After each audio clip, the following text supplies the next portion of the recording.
Méditation du mardi 17 décembre 2019. Chers amis du Christ, en ce temps de l'Avent où nous attendons la venue du Messie, les textes de ce jour nous invitent à méditer sur le projet de Dieu pour le salut du monde en la personne de Jésus-Christ. En effet, Matthieu introduit son évangile, à la différence de Marc, par la généalogie de Jésus.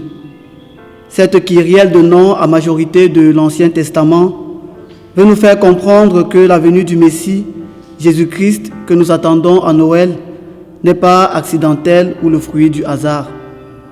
Plutôt, elle s'inscrit dans le dessein harmonieux de Dieu, déjà révélé depuis à nos pères dans la foi.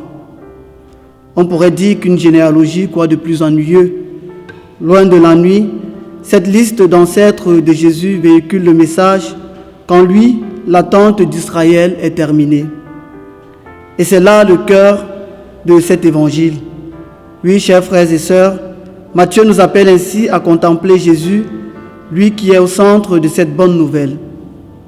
En toile de fond de ces noms apparaît le plan de Dieu qui culmine en une personne historique qui est le Christ.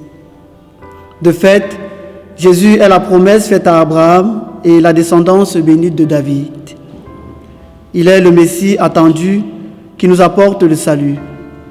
Par sa venue, il prouve la fidélité de Dieu à son peuple et sa sagesse infinie. Dieu accomplit sa promesse et tient parole.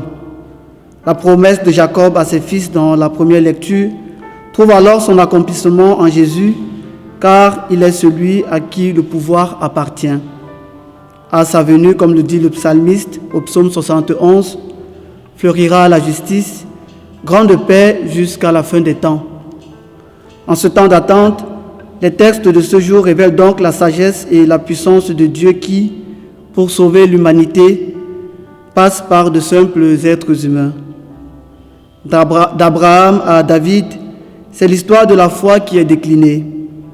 Par cette généalogie descendante où figurent des rois, des princes, des prostituées, des juifs et païens, nous voyons comment par Jésus, Fils de Dieu, tout le genre humain est réconcilié avec le Créateur. Puisse le Christ nous donner la grâce d'être inscrits dans ce projet de salut.